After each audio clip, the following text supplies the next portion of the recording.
Assalamualaikum warahmatullahi wabarakatuh. Bersama saya, Novita Sari, calon guru penggerak Angkatan 9 Kabupaten Pidijaya dari SMP Negeri 4 Bandar Baru. Pada kesempatan ini, saya akan melakukan praktik coaching supervisi akademik bersama rekan saya, Bapak Ulil Ikram. Beliau adalah guru IPS di SMP Negeri 4 Bandar Baru. Selamat pagi, Pak. Pagi, Bu Novi. Bagaimana kabarnya hari ini? Alhamdulillah sehat, Bu. Sehat ya, alhamdulillah ya. Nah, boleh Pak saya menyita waktunya sebentar ya. Oh, boleh. Hari ini kita akan melakukan konsultasi pra-supervisi sebelum saya melakukan pengamatan supervisi di kelas Bapak. Nah, saya akan melakukan kegiatan pra-supervisi yang sudah saya sampaikan kepada Bapak kemarin, yang bahwa saya akan melakukan supervisi akademik di kelas Bapak nanti. Sebelumnya saya akan mengkonsultasi dulu proses pra-supervisi kita hari ini. Nah, adapun tujuan dari supervisi akademik ini untuk membantu dan meningkatkan kompetensi Bapak sebagai seorang guru atau untuk mengetahui dan juga mengevaluasi ya proses pembelajaran yang Bapak lakukan di kelas nantinya. Nah, di sini saya akan mengajukan beberapa pertanyaan ya Bapak ya kepada Bapak. Pertama berkaitan dengan tujuan. Kira-kira apa tujuan pembelajaran yang akan Bapak capai nantinya? Ya. Nah, jadi tujuan yang ingin saya capai dalam materi yang ingin saya ajarkan ini, yaitu materi tentang konflik. Ya. Tujuan yang pertama supaya, karena konflik ini sering terjadi di sekolah maupun di luar sekolah ya Bu ya. Ya. Jadi yang pertama tujuannya supaya anak-anak paham apa itu konflik. Itu yang pertama tujuan. Tujuan yang kedua yaitu bagaimana siswa mengetahui penyebab terjadinya sebuah konflik. Karena kita sekarang konflik biasanya sering terjadi, baru kita cari asal-usulnya. Jadi ini sebelum terjadinya konflik, kita harus tahu, saya pengen siswa itu tahu penyebab terjadinya terlebih dahulu. Yang ketiga, apa itu bentuk-bentuk konflik? Kan konflik itu banyak. Ada konflik pribadi, ada konflik dengan organisasi, ada juga konflik dengan pemerintah. Itu bentuk-bentuknya. Dan yang keempat, ini yang paling penting, supaya tujuan dan terakhir saya ini bagaimana siswa bisa mengetahui cara penyelesaian konflik. Nah, ini sangat penting sekali karena konflik terjadi banyak tapi tidak bisa menyelesaikan. Ya, itu tujuan saya, Bu. Baik, berarti pembelajaran tujuan pembelajaran yang akan Bapak capai ada 4 ya. Yang pertama supaya anak-anak paham tentang konflik, kemudian penyebabnya apa. Yang ketiga bentuk konfliknya yang bagaimana, yang terakhir cara menyelesaikan konflik tersebut ya Pak ya. Baik, sekarang saya akan tanya lagi, bagaimana area pengembangan yang ingin Bapak capai?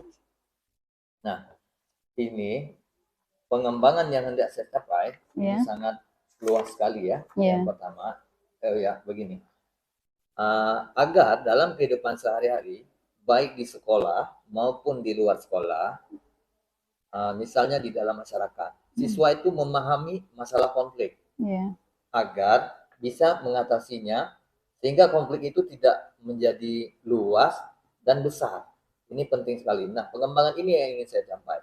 Bagaimana siswa itu bisa membawa dari materi ini, dari pemahaman materi ini, siswa itu membawa ke luar sekolah, dalam lingkungan masyarakat, bisa diatasi konflik sendiri. Atau bisa dia ajak orang-orang untuk memediasi sehingga masalah atau konflik ini tidak menjadi luas. Ya, biasa bisa diterapkan di kehidupan sehari-hari ya. Begitu, Bu. Baik ya.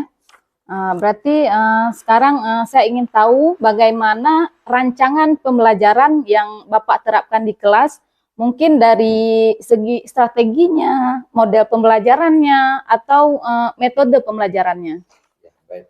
Di sini saya menggunakan metode sesuai dengan yang sudah saya buat di RPP, yaitu dengan metode diskusi kelompok. Di mana siswa masing-masing kelompok membahas masalah penyebab konflik, asal muasal terjadinya, dan yang ketiga cara menyelesaikannya. Dan masing-masing kelompok setelah menyelesaikan dengan teman-temannya, masing-masing per kelompok, ketua kelompok serta anggotanya maju ke depan dan mempresentasikan di depan teman-teman yang lain apa hasil yang sudah didiskusikan tadi dengan temannya. Nah, nanti di situ akan nanti ada pertanyaan dari teman-teman yang lain, misalnya konflik yang sering ditemukan, ya kan? Nanti akan bertanya sama kelompok tersebut sehingga dia dapat solusi. Kalau misalnya dia pernah bertengkar di sekolah ataupun pernah bully itu kan konflik juga ya. Jadi di situ nanti ada penyelesaian sesama teman. Nanti ada kelompok ini menjawab, walaupun kelompok ini buntu, ada kelompok lain yang bisa menjawab sehingga masalah ini bisa teratasi. Bisa cari solusinya bersama-sama. Cari solusi bersama-sama dengan metode diskusi. Dengan metode diskusi ya. Baik Pak, mungkin hanya itu saja yang saya tanyakan di kegiatan prasupervisi kita hari ini.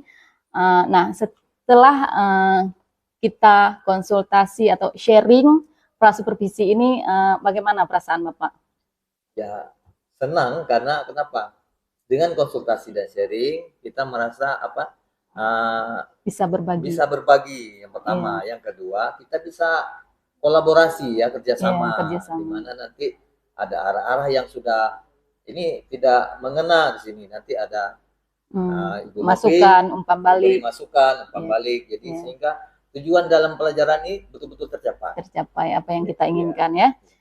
Baik, nah nanti di supervisi kelas kira-kira kapan kita melakukannya? Apa kita sesuai dengan jadwal Bapak?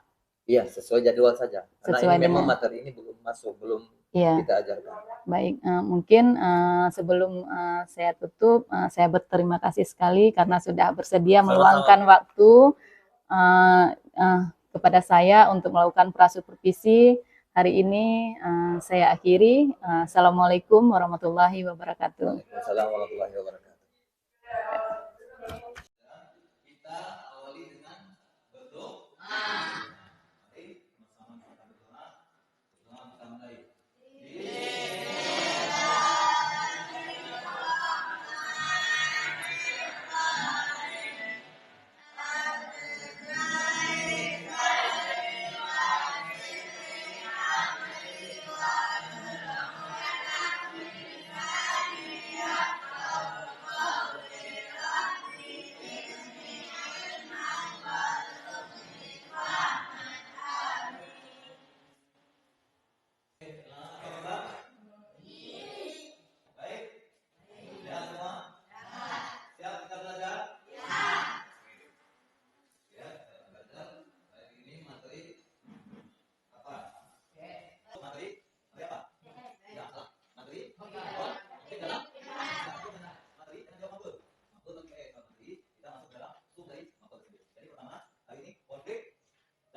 Indonesia ini negara yang sangat luas, bahkan negara dengan pulau terbanyak di dunia, Indonesia.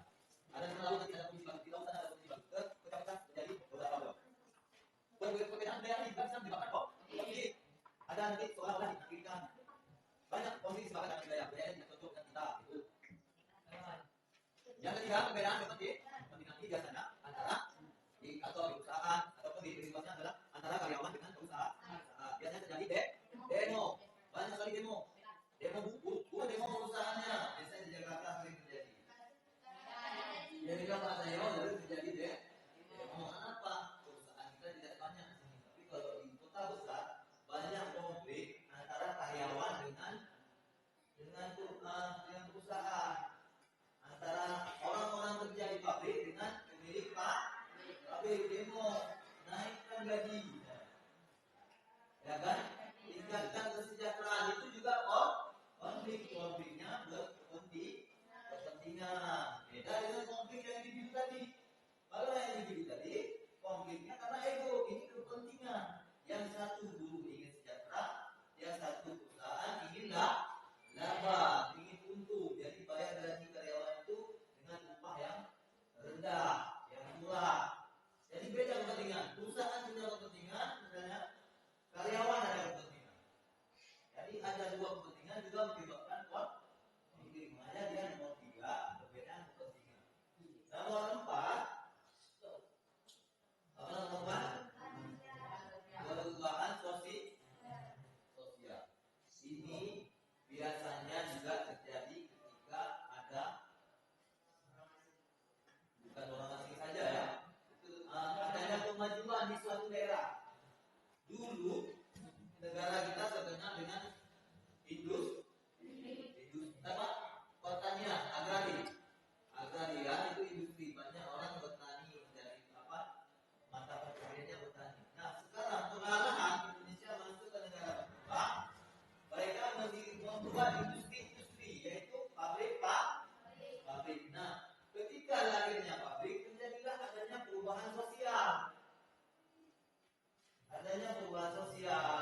Dari masyarakat yang dulunya bertani, sekarang banyak yang industri. Begitu juga perubahan sosial disebabkan dari selama bilang budaya asing, maksudnya orang luar.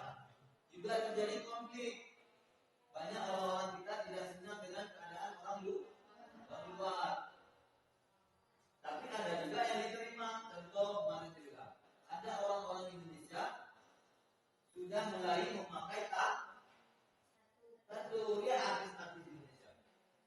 Dia sudah mulai menerima pakai tattoo, ya kan? Pakai apa namanya ini? Nanti jalur bang. Jadi pakai anti. Ada yang antinya orang pakai di sini, dia pakai di sini. Ya ada pak, yang itu nah.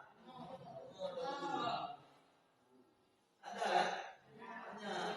Jadi itu budaya luar. Kadang-kadang tidak diterima di Aceh. Bisa nggak di Aceh diterima orang-orang datang ke Aceh, orang Islam kalau kita di Aceh ini pakai celana pendek yang perempuan, hotpant, ya kan? Rasanya hotpant, pakai celana pendek, jalan-jalan naik bio, naik Vario, naik bis, kiri-kiri, diterima tidak? Nah, ketika tidak diterima, itulah yang disebut dengan konflik. Ketika orang tidak menerima dengan budaya ini, karena kita tidak pakai jilbab, pakai baju segini, ya kan? Yang bulu ketean pakai segini. Jadi kita orang tidak terima. Konflik. Ada apa? Perubahan sosial. Banyak perubahan sosial dari itu yang terjadi kerusuhan. Tidak diterima karena adanya apa namanya orang daerah dengan orang luar itu berbeda. Jadi ada perubahan sosial. Ada juga yang diterima. Yang salah tidak semua. Paham? Kalau nggak paham begini. Nah, kita masuk ke lebih jelas lagi, lebih ke dalam lagi, yaitu konflik, bentuk konflik. Nah, ini lebih jelas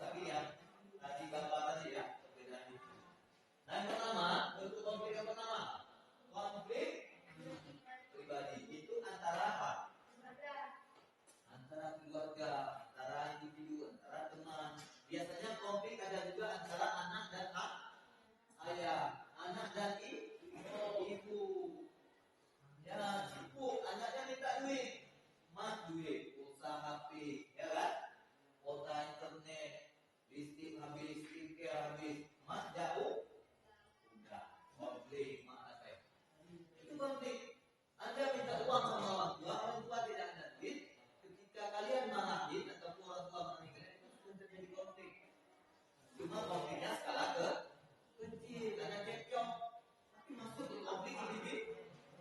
Jangan pikir konflik itu kan perang konflik, jangan. Konflik itu dari dalam diri kita udah ada konflik. Jangan berpikir konflik itu seperti di bom, perang, pembunuhan, sudah itu tidak bagian besar dari konflik. Konflik yang kecil itu adanya pertentangan dalam diri kita dengan keluarga, dengan teman, itu sudah konflik. Ya, paham ya? Oke, sekarang B, konflik rasial. Nah, ini meluas. Ya. Biasanya paling kena ras itu adalah warna kulit. Warna rambut ya, warna gigi semua terserah. Banyak warna kulit disebabkan misalnya ini pengalaman yang terjadi di negara kita. Orang Papua pernah masuk teknologi tak di TV, dia cerita ketika orang Papua di Jakarta mahasiswa naik angkot, kelompok dan angkot singkatan dari angkutan kota. Jawabannya lagi di sekolahnya. Jadi mahasiswa naik angkot. Ketika dia naik, kan jalannya orang Jakarta tahu lah putih-putih ya kan, putih-putih, orang baju putih-putih. Jadi ini orang hitam sekali memang. Lebih hitam dari Samuel yang hitam kali itu. Jadi kan ketika dia naik bis, naik angkot tersebut, orang lain tutup hidung, seolah-olah apa? Jijik, gak suka ya. Ketika dia naik tutup hidung, ataupun gak mau dekat-dekat. Seolah-olah orang Papua ini memang gak bisa dikawani ataupun berbeda dengan kita. Padahal dia manusia. Sedih gak orang Papua tadi? Sedih, dia kuliah di Jakarta karena kulit dia hitam, dia dijauhi. Sedih gak ya? Kalau kita dijauhi karena kita mencuri, atau kita narkoba, atau kita suka memukul orang, gak sedih kita. Memang kita jahat ya kan? Tapi kalau ini orang baik-baik, mungkin hanya karena Allah kasih dia kulitnya hitam, dijauhi. Itu konflik, masuk ke konflik rasial, ras, warna kulit, suku, ya. Konflik antara orang Aceh, orang Jawa, orang Medan, itu konflik rasial, suku, ras. Jadi konfliknya sudah luas. Paham nih? Oke. Yang ketiga, C ya. Konflik kelas sosial, ya itu biasanya tadi ya, dulu dengan perusahaan, misalnya ada yang demo minta itu, jadi ada pertentangan antara dua pihak. Yang keempat, ya, dulu lagi. Yang keempat, apa konflik? Konflik yaitu konflik politik. Politik ini biasa berhubungan dengan pemerintah. Kalian kalau pikir politik, berarti ini tentang politik, ya, tentang pemilu, tentang presiden, DPR, itu politik. Jadi kalau kita memikirkan konflik, yang terbayangkan di kita adalah istana negara, presiden, Jokowi, itu berarti kalian sudah paham politik. Tapi kalau kalian bilang politik, yang kalian ingat itu wisata, ya kan, masakan, itu gagal paham. Ingat aja begitu kalau kita ngomong masalah politik. Konflik politik terjadi biasanya mendekati pemilu. Ada caleg ataupun calon bupati, calon gubernur sering ribut, saling memamerkan kemampuan. Jadi ada konflik. Satu menjelekkan sana, satu menjelekkan sini ya kan. Sekarang misalnya ada Pak Prabowo dengan Ganjar, ada Anies Baswedan, itu saling ribut. Ributnya, konfliknya tidak kayak pukul-pukul, tapi konflik ide, konflik gagasan, konflik siapa yang paling bagus, ya, tidak bunuh-bunuhan. Yang terakhir, konflik internasional. Ini konflik apa? Coba sebutkan sama saya, contoh konflik internasional. Coba Aziz, yang baru-baru ini terjadi, hangat-hangatnya terjadi. Apa? Nah, bagus. Putra. Israel dan Palestina. Palestina itu konflik apa? Konflik internasional. Karena kenapa? Antar dua negara. Jadi sudah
yaitu dampak dari konflik. Itu akibatnya sekolah terbengkalai, ada korban jiwa, ada korban kata, banyak dampak konflik. Yang kedua B, yang menimbulkan rasa benci dan benci kita. Kalau orang sudah bilang kita benci kita, dendam kita, kalau belum balas rasanya gak enak. Tidur pun gak enak ya, pulang. Tidur pun gak enak. Apa semua yang kita lupa dia. Karena masuk hati konflik pertama. Jadi kita nggak bisa tidur teringat kita konflik tadi. Konflik kita bagus. Ya, C, yang ketiga C, hilangnya harta ini dampak yang paling berat dan besar. Nah, contohnya begini. Ini kebetulan saya ambil foto korban jiwa ini baru-baru ini terjadi konflik di Palestina. Ini kan orang yang tinggal di Garut, apa namanya, bendera Palestina. Ya kan? Ini dampak apa orang sudah meninggal?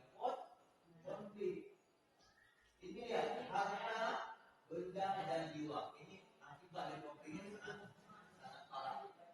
Konflik dari kecil sehingga menjadi besar dan akibatnya hilangnya harta benda dan jiwa. Harta benda dan jiwa kita melayang. Itu akibat dari konflik. Bagus itu. Tidak Pak? Tidak bagus. Hah? Lumayan Wid. Nah, masuk selanjutnya ya. Yaitu apa? Penyebab. Cara mengendalikan apa? Konflik itu bisa kita kendalikan kalau sudah terjadi. Ya. Yang pertama, konsiliasi, yaitu pengendalian konflik. Apabila ini konflik sudah terjadi, ya, cara menengahinya. Yang pertama, konsiliasi, pengendalian konflik yang dilakukan oleh kedua belah pihak yang bertikai melalui diskusi. Ini kedua belah pihak yang bertikai. Jadi bisa langsung saling diskusi, biasanya saling memaafkan. Ya, pas sudah reda, saling memaafkan. Jadi yang kedua, mediasi tahu sering terjadi. Kalau ada ibu kalian teman-teman di media, mediasi. Ya, bentuk pengendalian konflik dengan cara kedua belah pihak menunjuk pihak ketiga. Berarti ada orang yang Kamu ibu serinya.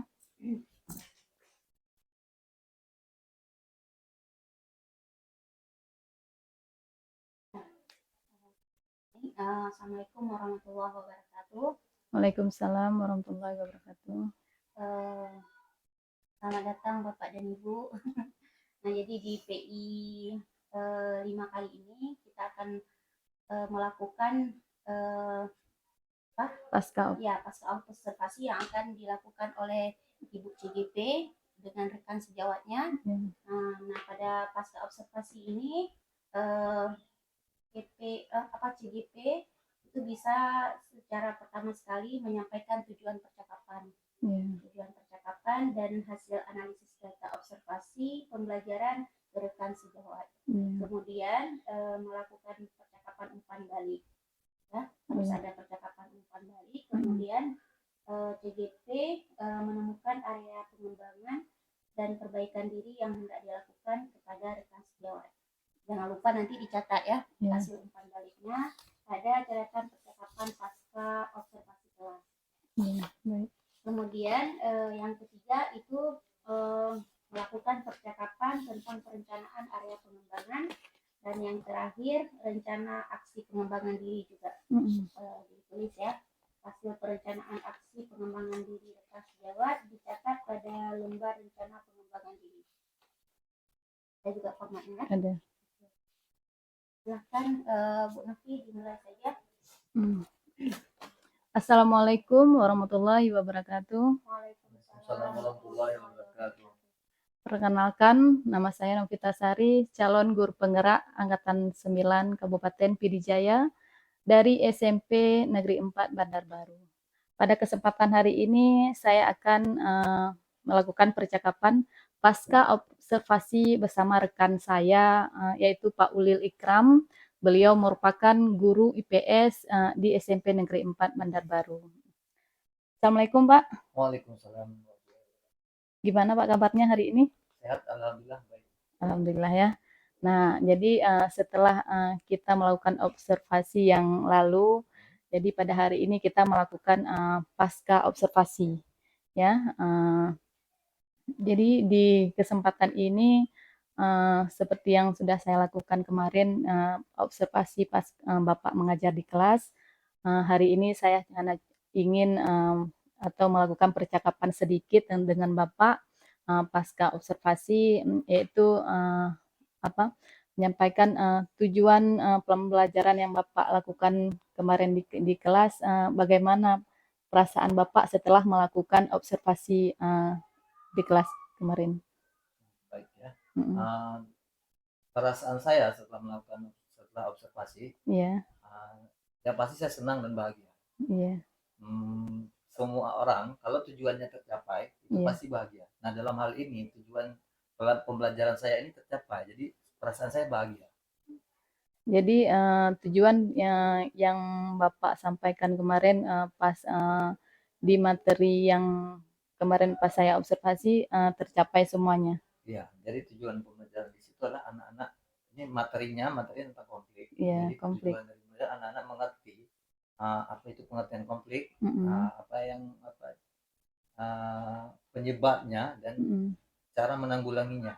Dan ketika saya mengajar kemarin tuh anak-anak memang paham, karena ini materinya cocok dengan keadaan usia remaja ya, rentan konflik. Jadi anak tuh mudah paham, sehingga ketika kita menjelaskan anak-anak yang memang punya critical thinking bagus, dia lebih cepat tanggap karena ini sehari-hari mereka mengalaminya. Karena konflik ini pertentangan ya. Anak kadang-kadang sesama teman ada yang saling ejek, perundungan pun awalnya dari konflik kan, perundungan itu dari konflik. Jadi ketika saya menjelaskan, anak-anak alhamdulillah mudah memahami. Apalagi ada tampilkan gambar atau video yang memang hal-hal ini pernah mereka lihat. Terjadi di sekitar mereka ya. Jadi area pengembangan yang kemarin itu yang hendak Bapak capai, apakah tercapai semuanya setelah Bapak melakukan materi dengan konflik? Secara keseluruhan, itu enggak semua 100%, tapi sebagian besar saya rasa tercapai. Anak-anak betul-betul memahami, karena kita kasih contoh yang memang di lingkungan mereka. Contoh di sekolah ini pun pernah terjadi ya konflik antar teman dan mereka dimediasi oleh guru. Nah jadi mereka itu bisa melihat, oh ini konflik ini sering kita alami, cuman kita belum tahu namanya. Jadi secara keseluruhan saya rasa pengembangan yang saya ingin capai di situ tercapai ya. Jadi strategi-strategi yang Bapak terapkan pun selama pembelajaran itu juga bagaimana? Apakah efektif? Begini. Kalau strategi yang namanya merencanakan, kadang-kadang tidak semua sesuai rencana ya kan? Seperti kata orang, kita hanya bisa merencanakan. Jadi ini dalam strategi saya rasa berjalan dengan baik, cuma ada sedikit kendala, bukan kendala ya, sedikit gangguan. Kalau kan ada anak-anak yang tipe gaya belajarnya ada yang beda-beda ya. Ada yang visual, audio ya, dan satu lagi kinestetik. Di daerah kita yang agak pedalaman begini, kebanyakan anak itu kinestetik rata-rata. Nah, sedikit kendala, bukan kendala sih, hanya sedikit gangguan. Kadang-kadang anak kinestetik ini ketika kita dalam mengajar, dia ini suka cari perhatian, ya kan? Nggak bisa diam, ganggu temannya. Nah, ini anak seperti ini, ada beberapa anak seperti ini agak memang kita butuh perhatian khusus. Nah, itu saja sih kalau saya lihat. Selain itu strategi saya berjalan dengan baik. Dalam menghadapi anak kinestetik, trik apa yang Bapak terapkan? Anak yang hiperaktif tadi ya. Jadi anak yang aktif tadi ini saya coba dekati, memang saya kasih perhatian khusus. Anak yang aktif ini memang butuh perhatian. Jadi kalau kita biarkan mengganggu teman. Jadi dengan kelompok yang lain, dia ini lebih saya fokuskan, kitanya lebih intensifkan. Jadi anak ini ketika yang lain saya tugas yang sama, ini memang saya ikut bantu membuat tugasnya. Biar dia ikut, biar dia juga memperhatikan. Kalau kita biarkan anak ini ya memang seenaknya, kadang ganggu temannya. Tapi kalau kita juga ikut membantu dalam tugas dia, kita coba arahkan, kita istilahnya kita pancing dia supaya mau, akhirnya mau. Karena kenapa? Enggak mungkin dia enggak open kita kan, karena kita tuh sudah buat itu kalau punya kelompok dia. Jadi secara dengan sendirinya dia mau berbuat. Yang saya terapkan seperti itu. Mungkin bisa juga anak yang aktif tersebut bisa dilibatkan sebagai tutor sebaya. Jadi dia yang kita tampilkan di depan. Nah, mungkin dengan begitu dia akan lebih mau mengerjakan kelompoknya tanpa mengganggu kawannya yang lain. Baik. Nah, di sini berdasarkan observasi saya pas supervisi kelas kemarin, yang sudah nampak baik di sini kemampuan guru dalam mengelola kelas, terutama di bidang KSE ya, dalam Bapak pembelajaran yang Bapak lakukan. Nah, dan hal yang perlu ditingkatkan lagi mungkin adalah persiapan murid sebelum belajar agar lebih baik dan mereka mungkin lebih nyaman dulu dalam menerima pembelajarannya mungkin untuk ke depan. Ya, nah dan kegiatan pembelajaran yang sudah dilakukan mungkin sudah sesuai dengan rencana yang Bapak buat ya dalam pra kemarin, sudah mencapai tujuan pembelajaran terlihat dari hasil asesmen yang dilakukan pas pembagian LKPD dan tugas-tugas yang Bapak berikan. Dan siswa di sana sudah mulai aktif dalam membuat LKPD dalam kelompoknya. Dan konsisten dalam melakukan pembelajaran berdiferensiasi. Nah, di situ sudah Bapak terapkan karena diferensiasi itu ada 3, ada konten, produk. Nah, di sana saya sudah melihat Bapak melakukan pembelajaran berdiferensiasi dan optimis melakukan perbaikan kegiatan pembelajaran untuk berikutnya. Nah, di sini apa rencana tindak lanjut Bapak untuk kedepannya, mungkin dalam pembelajaran di kelas Bapak? Untuk pembelajaran selanjutnya, jadi yang ingin saya tindak lanjuti bahwasanya begini, siswa ini memang harus kita lebih dominankan. Saya pengen siswa ini memang kita yang selalu bilang maksudnya kita sebagai fasilitator, tapi pelaksanaan di lapangan kadang kita lebih dominan, masih kita yang dominan. Jadi ke depan saya pengen siswa ini memang memang dia yang lebih aktif, kita stimulus dia. Saya paling suka ini dengan pembelajaran seperti pemecahan masalah. Kalau IPS itu cocok sekali. Hampir rata-rata strategi pembelajaran saya menggunakan pemecahan masalah. Jadi ke depan yang ingin saya tingkatkan, saya tindak lanjuti, maksudnya kita guru ini lebih menstimulus, lebih memancing siswanya yang memang lebih giat, lebih tekun. Jadi kita ini hanya bisa memotivasi dan mengarahkan. Saja sih Bu.